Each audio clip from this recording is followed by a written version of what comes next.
welcome to Highland Showcase, bringing you a snapshot of life in the Highlands of Scotland.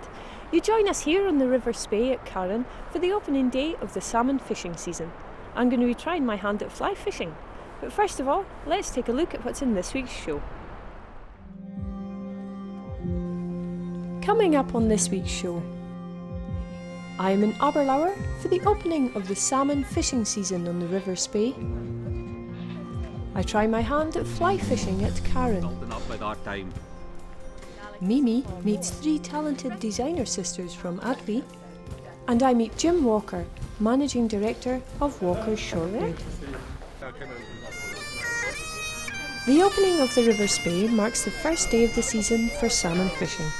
Anglers turned out to see the river being blessed and to try and catch the first salmon on the fly. For the 2013 season, I wish you all the best of luck, and I declare it now officially open. Best of luck. It's always a real pleasure to come down and join you this morning for this occasion, and I'm really glad that you never hold me accountable for the season that then follows. But let's come before God now and let's ask His blessing on your season. A river flows, a river rushes, a river bubbles, a river meanders, a river brings life, a river hosts life, a river can take a life, a river is life. Extremely out on the opening day. One of my friends had tied a fly for me, and I just decided to put it on, and I'm usually here on the opening day, and it was quite an experience to hook into this fish. I knew when I hooked into it, it was a fresh one, and landing it well, that's 2 different things, but managed to do that, and it was a great experience to do it, so hopefully I can pass it on to other people. It's definitely, yes, I've seen a lot of people here, comes and goes, you know, and visitors come all over the world, come here and fish and ask, what's the best times, but you don't know that, you can. It's just one of the things, if you're there and lucky and the run of fish come through, that's what it's all about. Okay, Thomas, can you tell us how you've come from Munich to Speyside? We met Ian Gordon 2 years ago in Munich. We made a casting course with him, and he said we have to come to Scotland. And last year in 2012 we were the first time with him fishing on the River Dee, and he told us we have to come to the Spey for the opening day and for 1 week fly fishing with him. That's why we're here, and for sure to taste some whiskey. And how did you enjoy the opening ceremony? It was fantastic. We have seen it on movie already 1 or 2 times before, but to be here, it was just fantastic. So when are you going to head out onto the Spey? Today. I think in the next 1 or 2 hours we'll put in our first fly. We were on the Dee before. Did you catch anything the last time you were here? Yeah, it was difficult, like it nearly always is, but my wife, last year she was still my girlfriend, now she's my wife, she caught the largest fish, salmon with around 5 kilos. I caught a smaller one and a sea trout. It's also a very nice river. So you're here with some friends. Do you have a bit of competition going on to see who can catch the biggest? For sure. No, we are 5 guys from Germany. My wife and myself, we are from Austria, but we all live in Munich and in Erding. It's a town close to Munich, and yeah, we are actually all beginners with the double-handed rod, and yes, it is a bit of competition. So it'll be a new experience this year then? We are not so experienced in fly fishing for salmon, not yet, but we will be after this week, hopefully. The opening actually started, I think it was kind of the mid-90s. There was nothing much before that, but in the mid-90s, Ishbel Grant from Glenfarclas and Marjorie Walker from Aberlour got together and they decided that they would have an opening ceremony, and since then it's actually just grown and grown and grown and grown. until this year we've actually got people from abroad coming to join us in the opening ceremony, so it's really, really good. Yep. It's opened with pouring a bottle of the finest the Speyside over the bridge, and that sort of blesses the river and gives everybody hopefully good luck for the coming season. Yes. What is it that makes the Spey River so special? I think the flow of the river, the size of the river from a fly fishing perspective. I think the size of the river is not too big. It's not massive like the Tay. It's fast flowing, and the pools really lend themselves perfectly for salmon taking on a floating lane and maybe sinking tip. You know, it's not too deep, but it's really fast flowing, really good clean water as well coming off the Cairngorm Mountains. Yeah. And it's good fish that you catch here. Oh aye, always the best fish in the Spey, definitely. Yeah.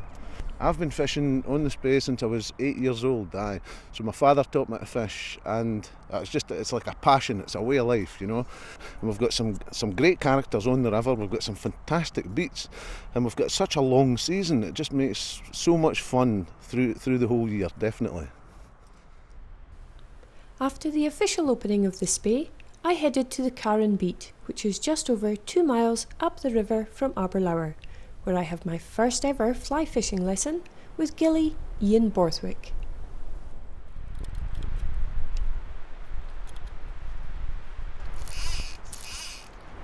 So I'm all dressed here, ready to fish.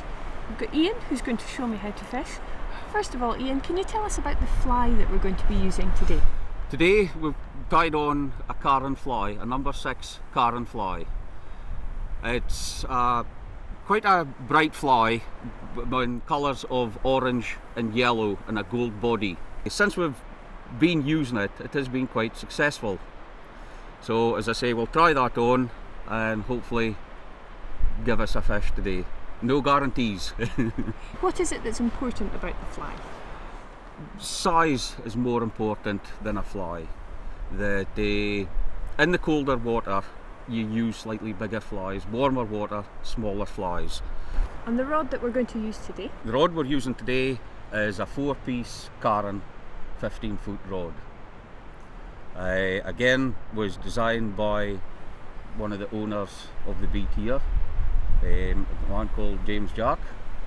He makes the rods for us. So we're going to have a little shot at Yes, we will today. walk down to the water and try the cast. You're going to attempt to show me what to do. Yes. Now the conditions today, it is a little bit windy. It is quite windy today. Not the best with an easterly wind because it's pushing the line and everything back into us. So it could be a little bit dangerous with this wind, but hopefully not. So we just hope that the Spey is good to us today. Yes, Okay, let's go fish.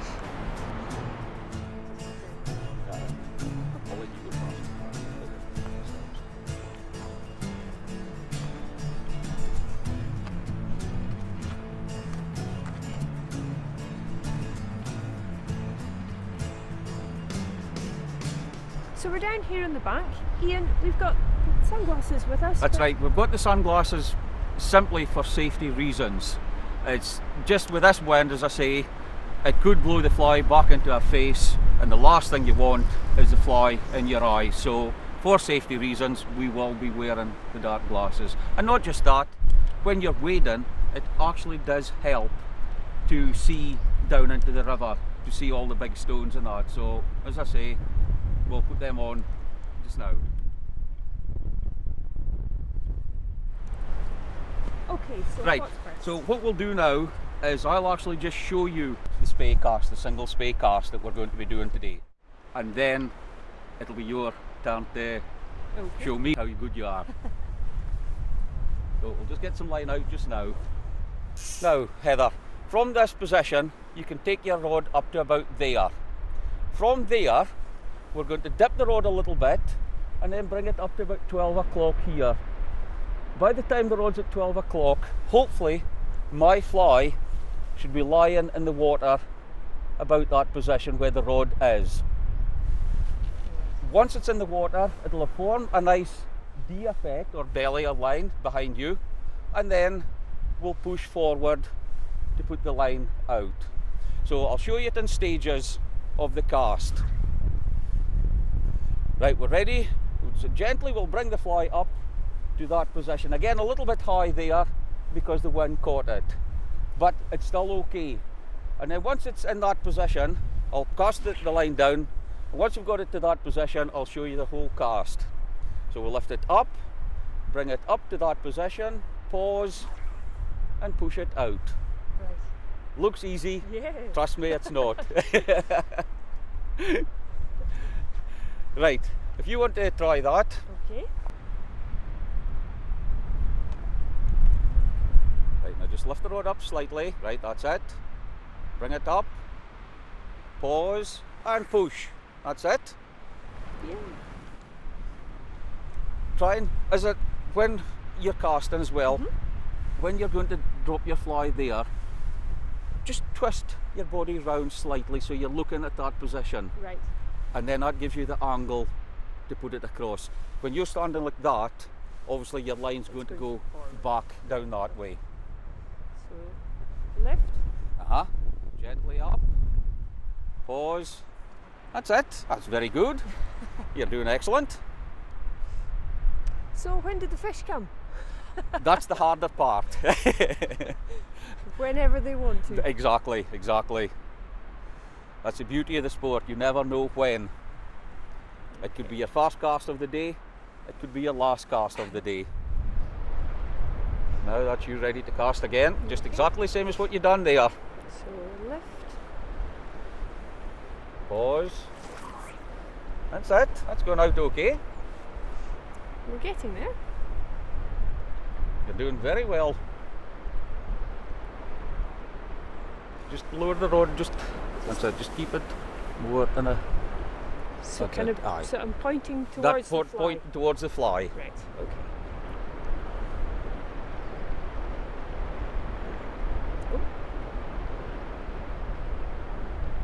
Oh, I think I have something on the line. That's yeah, right. Okay. Yeah, so Right, like let go your let line. it go. You actually had a take from a fish. I think it could have been a kelt.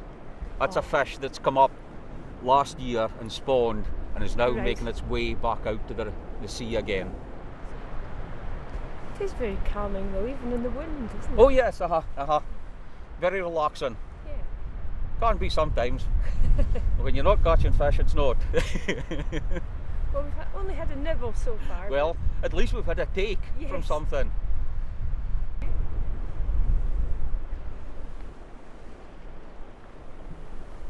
And push. That's it. Mend your line. And what's the biggest fish that you've been aware of that's been caught here? Since I've been here, the biggest on my side was about 32 pounds. Now, do you operate a catch and release? Yes. Yes. They're asking at this time of the year, because there's not many spring salmon, they're asking for most of the fish to be returned until about the end of May. Right. So that's when the river should be at its fullest then, is it? Hopefully then it'll start building up by that time. Can you tell us about the Carn beat that we're fishing on today? Yes, the Carn beat is roughly about 2¼ to 2½ miles long, and on the Carn beat and Lagan beat there is 18 to 19 named pools on the beat. So it gives, and we fish 5 rods each beat. Then it up, gently bring it round, pause and push. That's it. Mend your line. Too far forward was our casting. You just didn't twist yourself round a bit to try and put it further across. But no, don't worry, you're doing very well. We could easily, given a few more days and practice and that, we could make a fisher person out of you.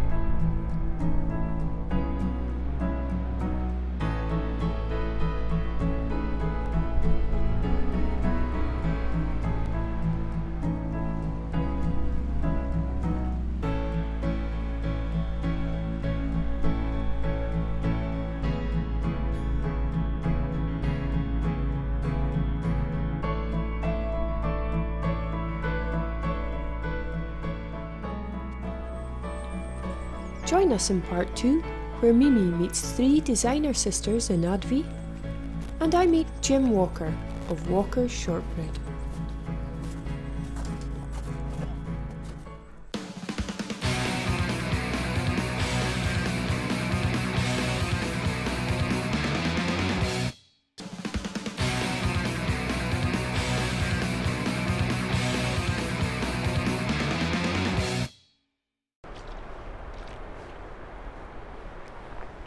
Well, we haven't caught anything yet, but Ian, how has my casting been? Well, Heather, I think again you've done extremely well with your casting. Considering the conditions with this easterly wind, you've done very, very well.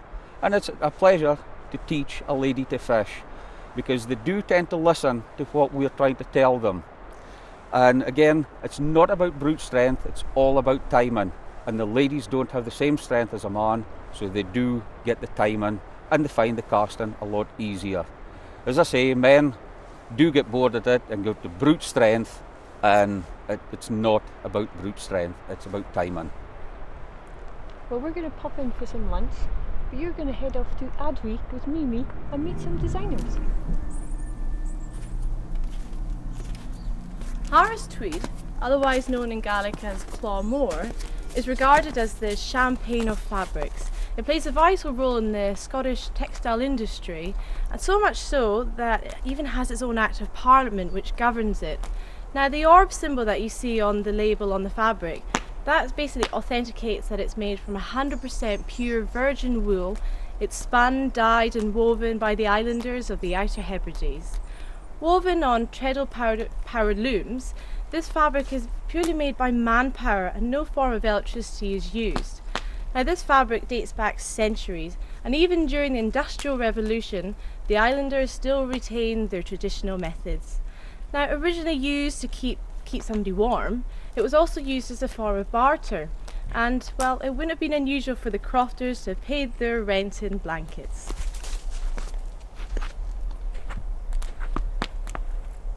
Last year, over 1 million metres of Harris tweed was created and shipped out to over 50 countries. Top fashion houses and tailors regard this as a luxury fabric of the 21st century. Now, looking closely at the fabric, within a single yarn, several colours are infused, which only goes to represent its landscapes of mosses, heather, berries, mountains and lochs. Now, you might think of top fashion houses, London, Milan, Paris. Well, 3 girls, all sisters, have joined forces and created a new label called Couture, and their goal is to put Advi on the fashion map. So come on, let's go meet them.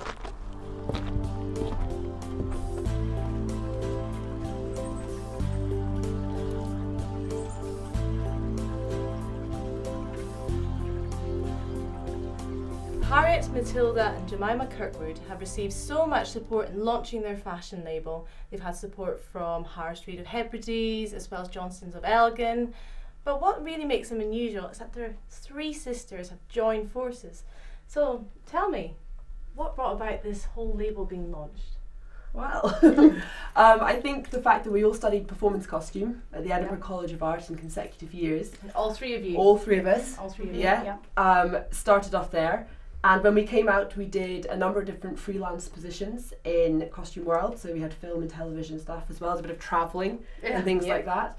And then we all found ourselves at home, and we all found ourselves thinking what to do next. And we thought, well, we'll pull our resources and start couture. So where did you all grow up? Here, we grew up here. This is our family dining room.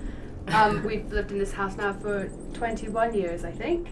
And we all went to the local school, very close in age, and then we went to Edinburgh where we studied, but we've always come back here. It's always been a very strong pull to come home a lot. You come from quite a big family, don't you? So how many siblings do you have? There are 7 of us all together, so 5 girls and 2 boys. So it was quite a busy upbringing, as I'm sure you can imagine, but one which I think our parents relished. Our mum was very, very creative with us, so I think that probably led on to the kind of creative lifestyle we're trying to lead as well. If you walk around the house, you'll see that there's fairy lights everywhere, there's pieces of art everywhere, there's all stuff our art, probably. from very different levels of ability as well. Your grandfather was actually an artist, wasn't he? He was, yes. You have a lot of talented artisans in your family heritage? Absolutely. He's, I think for all of us growing up, we grew with his oil paintings around the house, and it was definitely an inspiration to us all. The way that he painted with oils, a lot of portrait, a lot of narrative, and a lot of character, and that has definitely fed into the work that we did at university, but are still doing now. And I think with all of our pieces that Couture create, it's all about trying to create a character and a narrative. So we work with our clients to find out what it is that they're after, and then we try and capture that in the 3D and through beautiful fabrics like the Harris tweed that you can see here. Yeah. So would you say you seek your inspirations from your surroundings and landscapes? Oh, definitely. I mean, I don't think anybody who has grown up in the Highlands or spent a lot of time with it, as a child and with their family, they can't come away from that and forget about it. It's very much in your heritage, I think. And if you grow up in the country, I think you'll probably always find that at some point in the future you'll be back in the country. You have a big affinity to it, and nothing more than when you're in this part of Scotland, in the middle of the Cairngorms National Park and right by the River Spey, and you can't help but be inspired. You can't help but be inspired. The colours are fantastic. The heathers, the lochs, the colours of the lochs. It's all beautiful. Yes, and I think it's definitely something we try to capture in the work that we're producing, and are very proud of that as well. Okay, now the fabrics you use, and quite often we see your cape designs here, and this is made from Harris tweed. Yes. How does that fabric work? What would you say about it? Well, the Harris tweed has a lovely quality to it. We work with a wide variety of different wools as well. We only work with 100% wool or cashmere and things like that, but Harris tweed was a very special one for us to get. We love Harris tweed. And actually it lends itself beautifully to our designs, because a lot of them, they've got a lot of structure to them, and the way it drapes and just the feel of it and the kind of cozy element of our designs, the Harris tweed. It's definitely a luxurious fabric, and therefore it only strengthens the brand that we're trying to work with and to develop. And do you find your clients appreciate the quality of the fabric they're purchasing? Definitely. I don't think you can't not appreciate Harris tweed. I think the fact that it's as renowned as it is within the world, not only within the fashion industry but in upholstery and interior design and all of that it's at all of those elements as well. And I think when that happens, people look at that and recognise the quality and recognise the heritage that a brand like Harris tweed has. So for us to be able to associate ourselves and affiliate our designs with it is just fantastic opportunity. Yep. Now tell us a little bit about your first collection and what it's all about and what's inspired it. Oh, me? Okay. Well, when we first started, we wanted to design something that could be very versatile, so fit a lot of shapes and sizes, because we don't want to make clothes for just tall, slender, model type people. We want them to be able to fit a wide variety of shapes and sizes, and we think the cape lends itself well to that, because this design, for example, could be worn on different sizes. Yeah, and I think also the big thing is it's timeless, isn't it? I mean, this is something that you could wear and then hand down generation to generation. Yeah, I mean, a lot's to be said for the cape, in that it doesn't generally, if you see it coming up in trends or fads, it comes and stays. I mean, it's always gone back to, and it's a brilliant one for us to work with. Like Mima said, it's very versatile, but also it is completely timeless. Our grandmother had one and we still have it, and you wouldn't look out of place if you were to choose to wear it today. And that's what we'd like with our pieces. And it's nice to play around with something like the cape, because it is a very classical design. It's been around for a long time, but it doesn't mean you can't still do exciting and new and interesting things with it. And you can't have a client who wants something that little bit more flamboyant and have somebody who wants something that little bit more classical. So that's a nice thing for us to be playing with as designers as well. Especially, I think, in the winter months, you always want to wear something a little bit cosy. Definitely. Well, that's where the name came from. Cozies for couture. So absolutely. And they play around with different things. So we've got the ruffled sort of sections here. So that's slightly more theatrical silhouette. Theatrical, we've got. I love the fact that you're bringing in a sort of a modern edge to such a traditional fabric. Absolutely, and we've got sort of the more circle capes, which are very romantic. And then we've also got a range of hooded and layered capes, which are fantastic as well. So there's quite a lot of variety and diversity within the brand. And I think the fact that 3 designers and 3 sisters are working together on that brand adds to that. We argue all the time. we argue, but it can get sorted quite quickly. And you don't worry too much. I think if you're working with out with family, There's maybe a sense of treading on eggshells, whereas there's no problems with that with us. We don't have any eggshells. No, everybody just says what they think. We probably have a wee fight about it. Yeah, well, I think that's shout, a perk with working with these two is if you have a problem, it's just out in the open. It's not and dealt with and sorted with a cup of tea. It's forgotten quite quickly afterwards as well. Yeah. Also, we've got very similar work ethic. We don't worry about, you know, if someone's working harder than the other. It's all very equal throughout the and abilities the and skills wise. Yeah, like I'm confident to know that the way that Jemima puts a piece together, I'm very, very happy with, and I think that is something that we pride ourselves on, is that each piece is handmade and we are part of that process, so nothing's sent away, everything's made here in the Spey Valley. So you're very much lovely. bespoke. So when you've got a new client, do they come and meet with you? What's the process involved in having, you know, something like this made? Well, at the moment we have a big selection of cozies that have already been made up, so all of them are available to go. But what we offer is, within the cozy range, is a bespoke service. So if, say, somebody liked this ruff but wanted it on that base, that can be done. So it's kind of a very mix match process, and we had a client that came and she mixed 3 together. Yeah. And they were in on the kind of design process, which she thought was really special, really lovely. Yeah. And she kind of designed it along with us. Which makes it more personal, doesn't it? Yeah, and it got her personality into the piece of work as well, which she really thought was, you know, I mean, I think that's really important, very special. Isn't it? To wear something that expresses who you are, not well, somebody else thinks. And like each of our pieces is one of a kind, so it's never made again in the same fabric. So everyone could have a chore, but will never be the same as anyone else's. So we think that's really special as well. Now, you're a relatively new brand, so how have you been received in Scotland so far?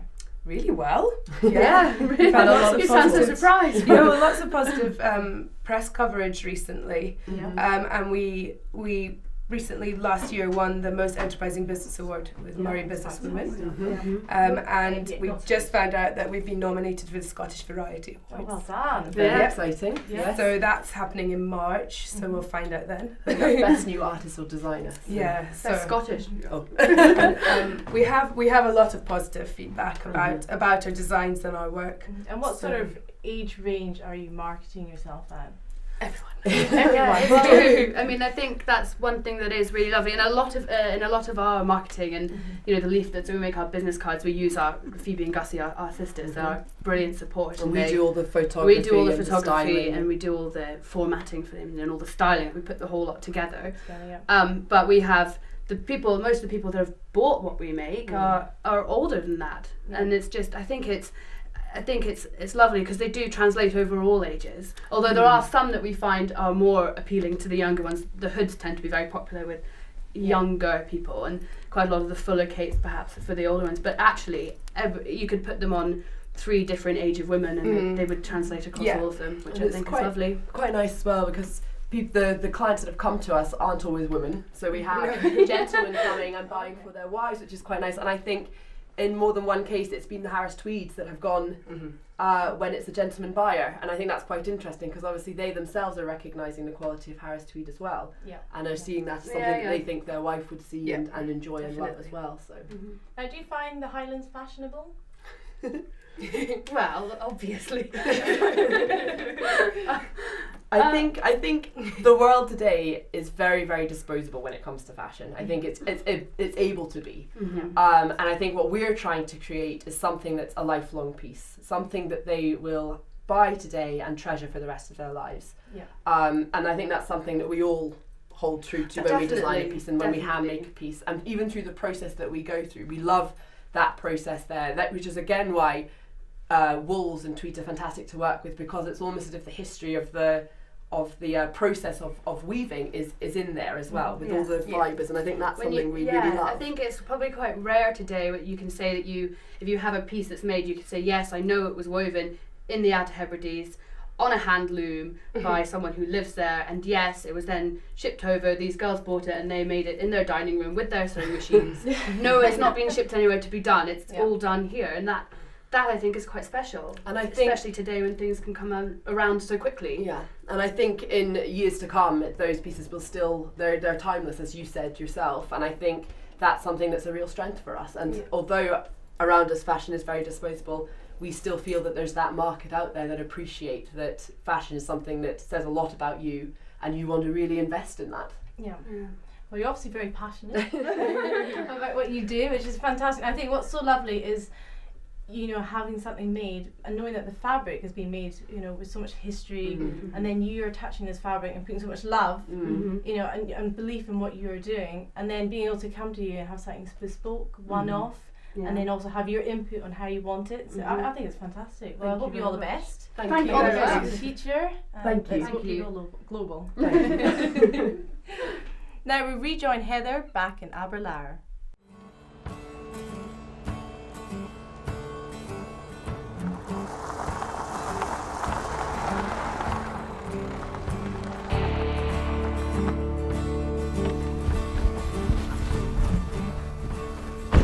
I'm here at Aberlour House, which is the world headquarters of Walker Shortbread. I'm going in just now to meet the managing director, Jemima.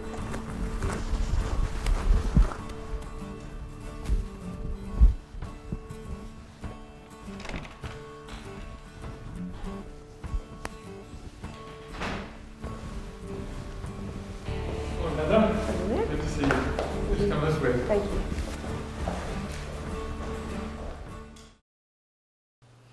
After the break, I learn more about how the Walker family have turned one baker shop into an international brand, and we look forward to the first round of the Scottish Motocross Federation Nationals at Tain.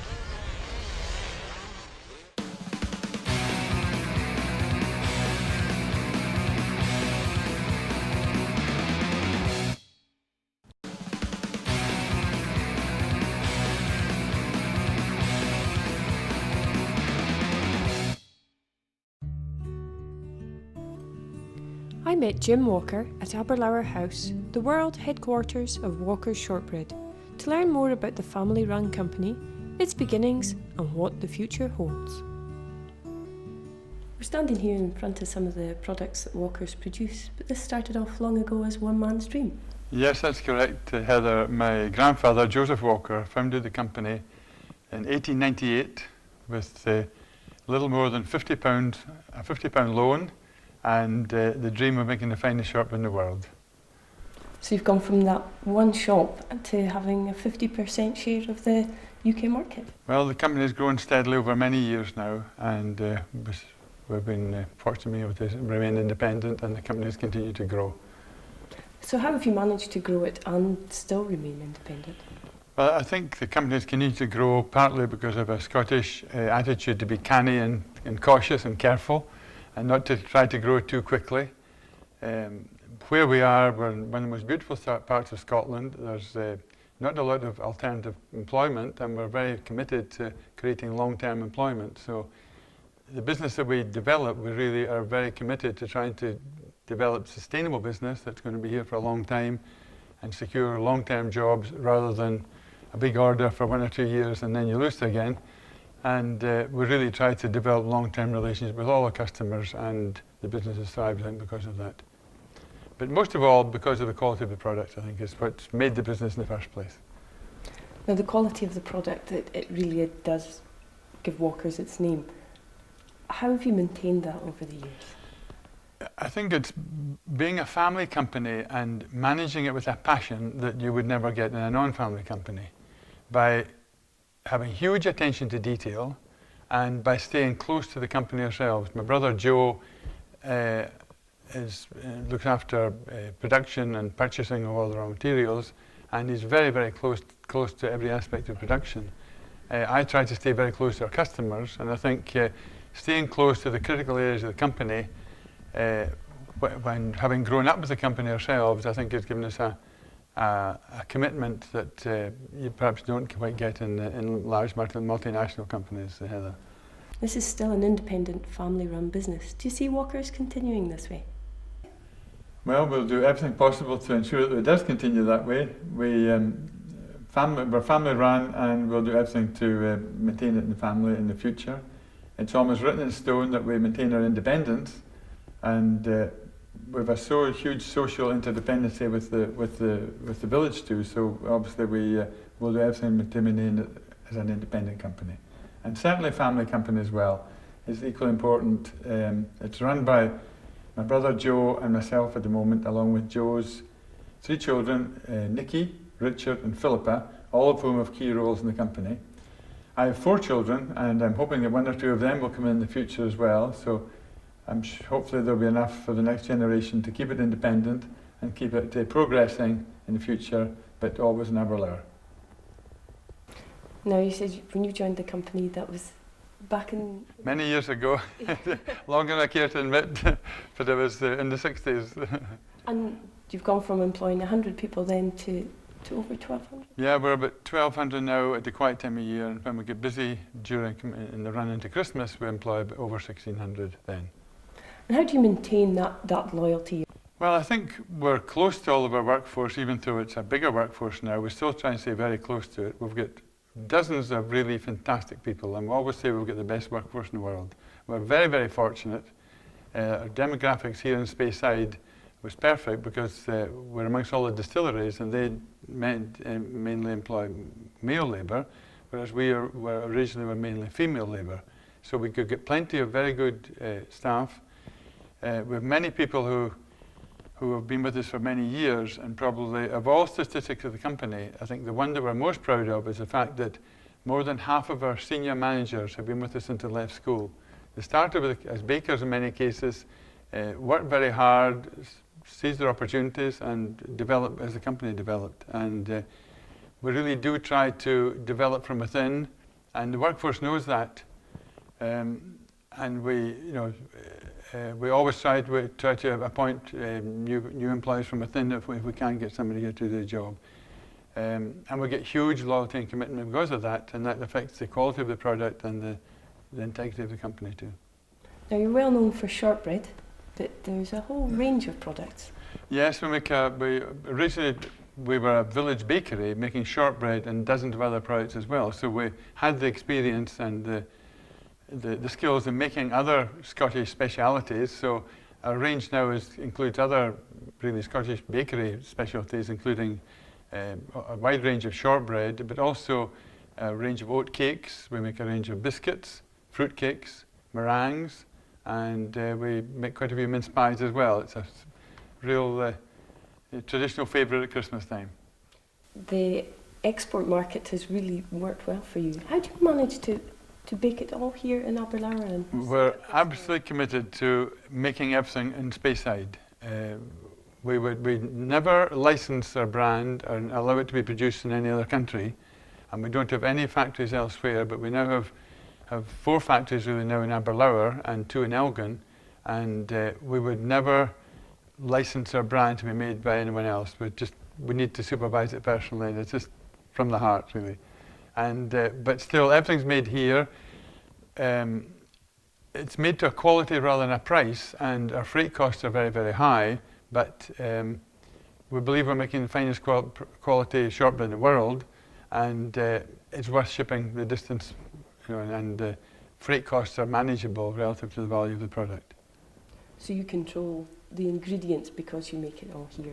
That's correct, yeah, and we've our grandfather's recipe we still use for the shortbread, but even that, because we've been doing the same thing with the same family for 100 years, there are literally dozens of little tricks that we've learnt over the time that makes our product that bit better than the average.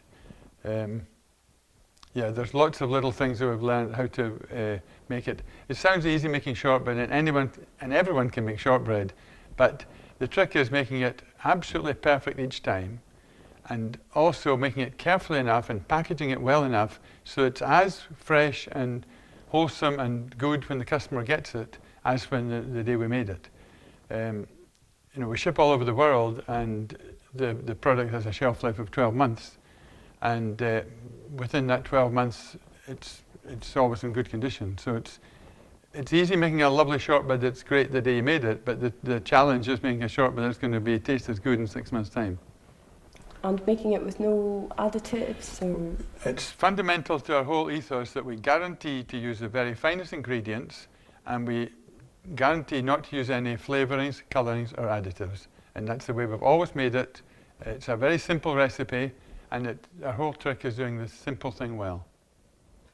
And you talked about the packaging there. It is iconic to Walkers, isn't it? Well, we've tried to make it clear through the packaging that we're not just selling a packet of biscuits, we're selling part of Scotland's heritage.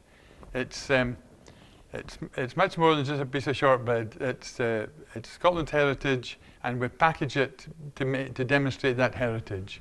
Every pack has a photograph of the product to explain what it is. Every pack carries our quality guarantee, and whenever we can, we put a story in the back of the tin to explain what the illustration on the top of the tin is. You've got a very special painting hanging here, don't you? Yes, Heather, we're fortunate to have the original painting of Bonnie Prince Charlie's farewell to Flora MacDonald on the Isle of Skye in 1745. And when we came into the company, we always loved that painting. We felt it was the most romantic moment in Scottish history when Bonnie Prince Charlie left Scotland and never to return, and Flora MacDonald saying farewell to him. We felt it summed up Scotland, and we felt it was a perfect logo for the best Scottish food gift, because it's something you give people when they leave or when they arrive. And we've always loved that painting, so we've used it as our logo since the 60s. And we were very fortunate. The original painting came to light in 1998, and we purchased it then, so it's hanging in our boardroom. Can we go and have a look? Yes, of course, yeah. Okay. Mm-hmm. Just come and wait. Come here. That's the original painting. It's the original of painting painted by William Joy in 1890, and it's Flora MacDonald's farewell to Bonnie Prince Charlie on the Isle of Skye in 1745. We viewed the painting for about 50 years as our logo because we always felt it was the most romantic moment in Scottish history and it was ideal for a product. We acquired the painting in 1998, which was our centenary year, 100 years since the company had been founded, so it was surprising it happened to come to light on that year. So we purchased it then, and we're very proud to be able to have it and preserve it here in our head office. And it's served our company very well, and everyone recognises our products by the painting of Flora MacDonald and Bonnie Prince Charlie. It's very impressive, isn't it? Yes, it's got loads of atmosphere, and it's lovely. There's such a rich history behind it too. This weekend sees a return of the Scottish Motocross Federation Nationals to the motocross track at Tain. Duncan MacArthur from the Highland Club told us what we can expect across the 2 days. This weekend is the Scottish Motocross Federation are hosting the Nationals. This event's probably the biggest event in the sport that Scotland has seen in a number of years. Highland Motocross Club are hosting the event at Barnagarl Farm, and it'll be a fantastic event. We have riders from all over the country coming to compete, from Ireland, from England, ex-GP riders probably, and the Youth Motocross Championship will be hosted on the Saturday with adult support, and then we'll be going on the Sunday, the full adult championship. And this is something that the public can come down to watch? Absolutely. Great fun day out for all the family. Bring the kids. There'll be entertainment for the kids. There'll be entertainment at night and the evening. There'll be a chance for kids to talk to some of the top riders in the country and get autographs signed. Huge fun day out. And is it somewhere that the kids can maybe learn where they can go to join in motocross? Yes, there'll be people there that will give information out on how they can get started in the sport. People will give them instruction and introduce them to the club and how to join a club and ride safely. So everything to do with the sport will be on offer there Saturday and Sunday. We, as a club, we advocate that everybody uses an organised facility. We caught up with Mark Perfect from the Scottish Motocross Federation during last year's event. And we're really honoured to have this track. This is a very good sand track and it gets the boys prepared. The track is obviously being sand, it can absorb any moisture and it becomes a really good track once the lines are formed by the bikes. And as I say, the track has been prepped to perfection this weekend. The whole setup of the organisation of the federation, which they've done, has been excellent, and the crowds that have been coming in from the Highlands here has been a real honour for the federation.